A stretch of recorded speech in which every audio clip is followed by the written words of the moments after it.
Olá pessoal, sejam bem-vindos ao nosso curso de Introdução à Bíblia. Esse curso são 10 aulas, tá certo? Nós começaremos hoje com a primeira aula, iremos tratar sobre o caráter da Bíblia.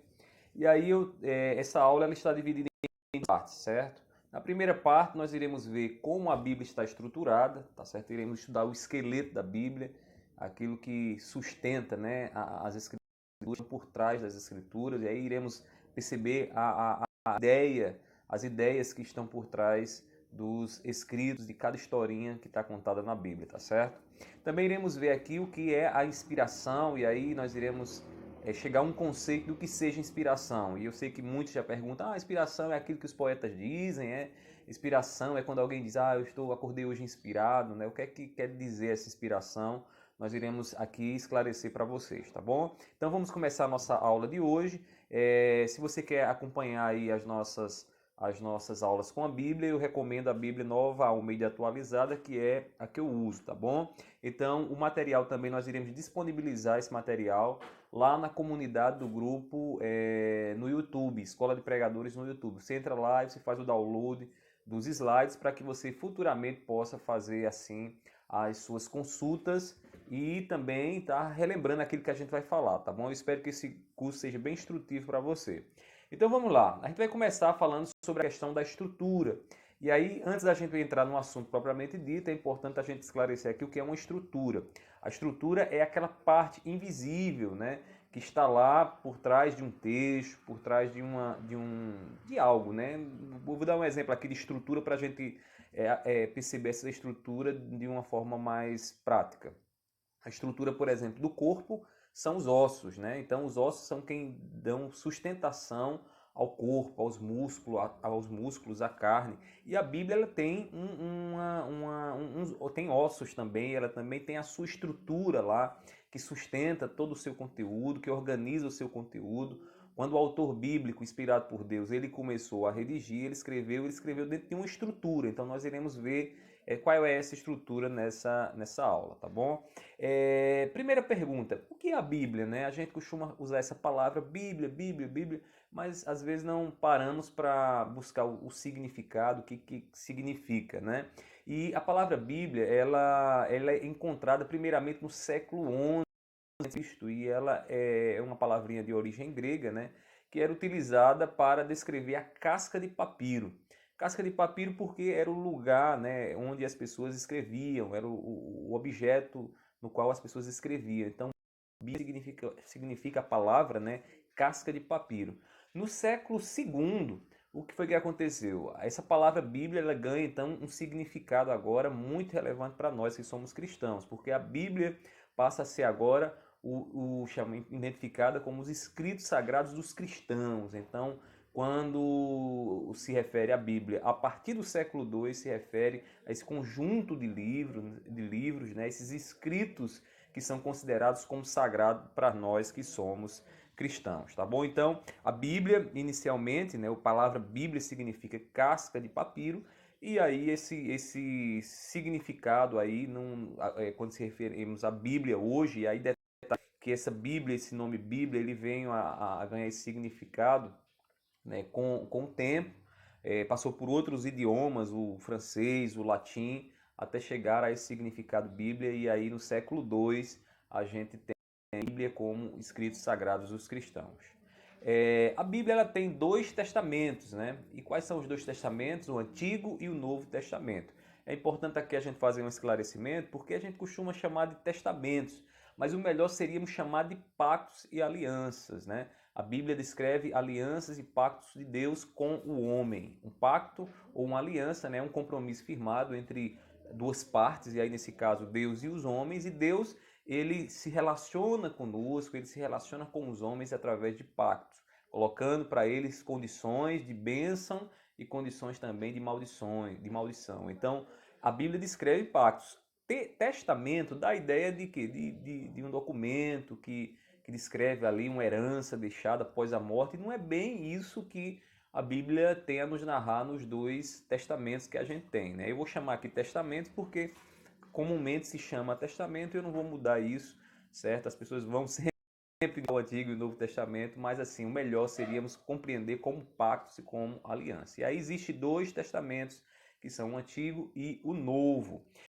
Mesmo que seja Antigo e Novo, né, sejam duas partes distintas, essas duas partes elas são unificadas por um único tema, e esse tema é Jesus Cristo. Jesus é o tema unificador de toda a Bíblia. Veja o que ele diz lá em Lucas capítulo 24, versículo 27. Ele diz assim: E começando por Moisés, diz Lucas, né, e todos os profetas, explicou-lhes o que constava a respeito dele em todas as Escrituras. Lucas 24, 27. Ou seja, Jesus explicando ali aos seus discípulos no caminho de Emaús, ele diz que as Escrituras, né, toda a Bíblia fala acerca dele. Então, as Escrituras, a estrutura que a Bíblia tem, ela está unificada na pessoa de Jesus. Jesus é o tema de toda a Bíblia, tá ok?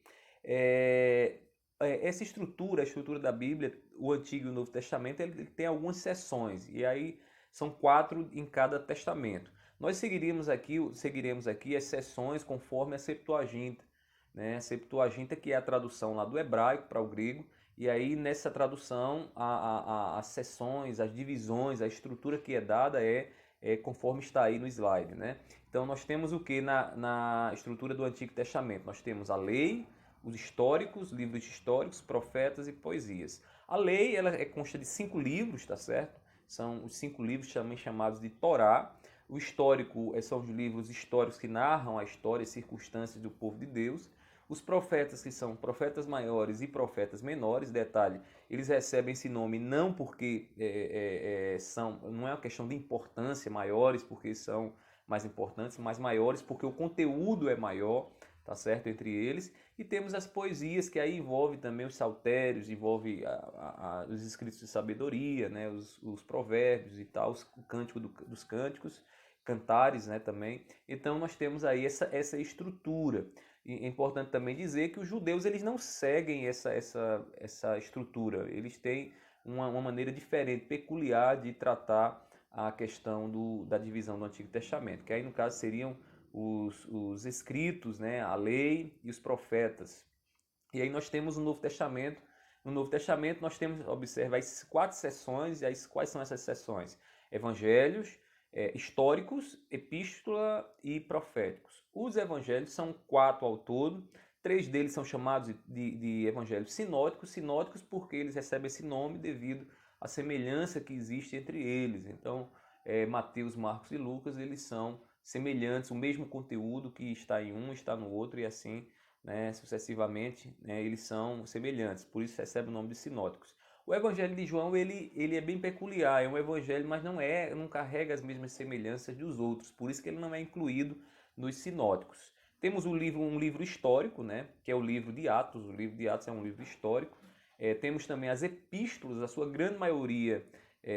O Novo Testamento, na sua grande maioria, é de epístolas. 13 dessas epístolas são do apóstolo Paulo, né, que escreveu para as igrejas, e é através e ele esclarecendo, nos dando entendimento da aplicação do Antigo Testamento no Novo e o significado, né, na morte de Cristo, do ministério de nosso Senhor Jesus Cristo.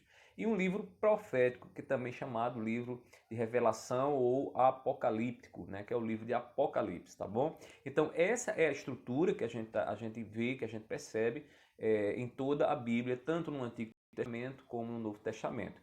E aí, uma vez que Cristo é o tema unificador tanto do Antigo como do Novo, a gente precisa encontrar, né, nessas sessões aí como Cristo se revela. E aí, quando observamos, por exemplo, a lei, nós percebemos que a lei ele é o fundamento da chegada de Cristo. Uma vez que Cristo ele vai obedecer à lei, como ele diz lá em Mateus capítulo 5, versículo 17, né, eu não vim abrogar a lei, mas eu vim cumprir a lei. Aí nós temos os livros de história. Como é que os livros de histórias revelam ali a pessoa de Jesus? Eles mostram, os livros de história, a preparação para a chegada de Cristo, né? Então, Cristo está para chegar, isso num contexto do Antigo Testamento, e a história vai nos narrando isso, né? O Salvador que está por vir. A poesia revela o anelo pela chegada do Cristo, do Messias. A profecia revela a certeza da chegada de Cristo, né? Através do que? Das visões e convicções ali dos profetas que trazem uma mensagem de Deus, uma mensagem de revelação para o povo. No Novo Testamento nós temos os evangelhos, que aí já são, os evangelhos já narram a manifestação concreta de Cristo entre nós. Atos dos Apóstolos, a propagação de Cristo, e aí é interessante notar que no Atos, ali nós temos a atuação do Espírito Santo através dos discípulos, propagando, levando adiante a mensagem do reino de Deus que Cristo havia ensinado. E como alguém já disse, o Ato dos Apóstolos também poderia ser chamado de Atos do Espírito Santo, devido à atuação do Espírito Santo através da vida dos apóstolos e através da igreja inicial, a igreja primitiva, né? As epístolas, que são muito importantes para nós, nas epístolas nós encontramos Cristo de que forma? Encontramos a interpretação, né, que é dada do Antigo Testamento. Então, o que estava acontecendo ali, os discípulos vão interpretando, tendo como palavra o Antigo Testamento e dando significado, né, a partir da aparição de Cristo, do Messias. Então, tanto é interpretado como é aplicado à vida da igreja, à vida do nosso Senhor Jesus. E aí nós temos o Apocalipse, que é a consumação, né, do que está por vir. Nós vivemos agora o período do né, já vivemos aí nesse reino milenar espiritual, onde Jesus já reina sobre os nossos corações, já reina sobre nossa mente e também nos céus.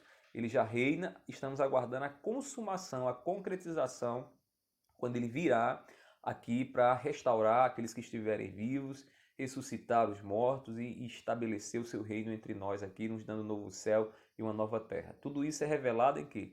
No Novo Testamento, no livro de Apocalipse, tá bom? Então, essa é a estrutura, e agora nós fizemos o que aqui? Uma divisão cristocêntrica, vendo as partes das seções, tanto do Antigo como do Novo, a partir de Jesus, tá certo?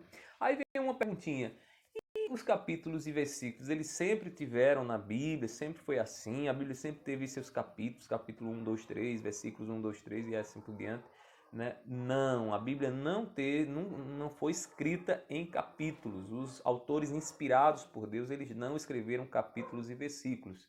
Quem fez isso foram esses homens, que eu vou botar aqui para vocês, a imagem deles. Aqui é uma imagem, né, assim, não uma foto, né, em HD como nós temos hoje, mas dá para a gente entender aqui, dá para perceber pelo menos ali o busto e a imagem deles, tá certo?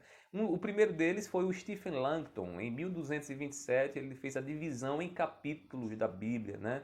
E em 1551 a 1555 o Robert Estienne ele fez a divisão em versículos. Então a Bíblia ela foi dividida em capítulos pelo Stephen e dividida em versículos para o Robert Estienne. É muito importante dizer aqui, você que é pregador, para ter um certo cuidado com relação ao uso dessas divisões, até porque esses homens não foram inspirados por Deus. Eles fizeram essa divisão, que é uma divisão didática, para nos ajudar a encontrar e a poder ler, certo, de uma forma mais sistemática a Bíblia. E às vezes a divisão que eles fazem é uma divisão que a gente fica, né, percebendo, por exemplo, o corte de ideias pela metade. Então, assim, na hora de estudar o texto bíblico para pregar, é importante ter em mente que a Bíblia não foi escrita em capítulos e versículos e levar em consideração o mais importante, a ideia que está sendo transmitida no texto sagrado. Tá certo? Então, aqui nós vimos o que? A estrutura da Bíblia, vimos aí as seções que a Bíblia tem, vimos como a Bíblia pode ser dividida de forma cristológica, Cristo, né, em cada uma dessas seções. Vimos também que a Bíblia não foi escrita em capítulos e versículos, mas graças a Deus, pela providência divina, ele levantou dois homens, o Stephen Langton e o Robert Estienne, para poderem fazer a divisão de capítulos e versículos. Vamos agora para a segunda parte da nossa aula hoje. Então, a segunda parte nós iremos tratar sobre a inspiração da Bíblia. O que é esta inspiração? Será que essa inspiração é a mesma que se referem os poetas quando dizem, né, que fulana é a musa da inspiração, ou que algo é a musa da inspiração dos seus poemas, né? Que inspiração é essa? É esta mesma inspiração que nós nos referimos quando dizemos que a Bíblia é inspirada por Deus? Certamente não. E aí nós iremos entender um pouco mais isso. Vejamos aqui a palavra inspiração. É importante notar que essa palavra ela só aparece duas vezes na Bíblia. Certo? Essa palavra aí, como está escrita aí no grego, né, o theopneusto, que significa sopro de Deus. Se você observar a própria construção da palavra, se você tiver um conhecimento mínimo de grego, você vai perceber theos, né, logo do início, aí pneusto, que vem da raiz de pneuma, de sopro. Então, sopro de Deus. O que é uma inspiração? É um ato onde Deus ele está ali soprando a sua vontade, dando conhecimento do seu querer, da sua vontade aos homens. E aí o texto lá de 2 Timóteo, capítulo 3,16, diz assim: toda a escritura é inspirada por Deus. Observe aí essa inspirada, né? E aí por Deus quer dizer soprada por Deus, né? E aí ele diz, e útil para o ensino, para a repreensão, para a correção, para a educação na justiça. Se é Deus quem soprou as escrituras, então nela está a revelação da sabedoria, a revelação da verdade, da vontade de Deus para os homens. Outro texto muito importante é o texto de 2 Pedro, capítulo 1, versículo 21, que diz assim: porque nunca jamais qualquer profecia foi dada por vontade humana. Entretanto, homens falaram da parte de Deus, movidos pelo Espírito Santo. Observe essas duas partes aí que nós frisamos, né? Nunca jamais profecia foi dada por vontade humana, mas esses homens foram movidos pelo Espírito Santo de Deus. Ou seja, o que é que nós percebemos aí? Que os profetas não falavam de si mesmos. Então não é uma questão dos profetas, né, na sabedoria deles estarem revelando alguma coisa, mas é Deus, por meio do Espírito Santo, usando a vida dos profetas e trazendo o seu conhecimento, o conhecimento de si mesmo, né, de Deus, aos homens através da vida desses profetas. Aí o texto lá de Hebreus, capítulo 1, versículo 1, diz assim: antigamente Deus falou muitas vezes, de muitas maneiras, aos pais pelos profetas. Então, Deus falou, isso subentende o quê? A revelação de Deus, que Deus ele se dá a conhecer através da revelação da sua vontade a homens, tá bom? E aí é importante que se diga que a Bíblia ela não é um livro unicamente sobrenatural, ele não caiu do céu, pelo contrário, assim, é um livro que foi escrito aqui e nesse ato da inscrição, nesse ato da inspiração, Deus ele tanto manifesta a sua vontade, como usa também o conhecimento dos homens, a capacidade dos homens para transmitir assim a sua vontade com fidelidade. E aí para nós concluirmos, né, que conceito poderíamos dar aqui, que definição poderíamos dar de inspiração? A inspiração ela significa o quê? Que os homens movidos pelo Espírito Santo escreveram palavras sopradas por Deus, as quais são a fonte de autoridade para a fé e prática para a prática cristã. Então, a inspiração significa isso. Homens, né, e o homem e Deus, né, ali Deus de uma forma sobrenatural e misteriosa, né, usando esses homens para trazer conhecimento da sua vontade. E uma vez que cremos, então, confiamos que a palavra de Deus é a manifestação da vontade de Deus para nós, esse livro, a Bíblia, ganha autoridade sobre a igreja para conduzir aquilo que nós cremos e também a maneira como nós nos portamos aqui, nos comportamos, agimos aqui nesse mundo, tá certo? Então, aqui nós encerramos a nossa primeira aula. Hoje falamos sobre o caráter da Bíblia. Eu espero que essa aula tenha sido bastante instrutiva para você. Se você tiver alguma dúvida, coloque aí as perguntas nos comentários e aí você também pode entrar lá no grupo, no WhatsApp, tá certo? Ou então aqui na comunidade colocar lá suas perguntas e em breve nós responderemos. Assim que tivermos pronto aqui o material, a gente publica a segunda aula e espero que você seja muito abençoado com essa introdução à Bíblia, tá bom? Um forte abraço e até a próxima aula. Tchau, tchau!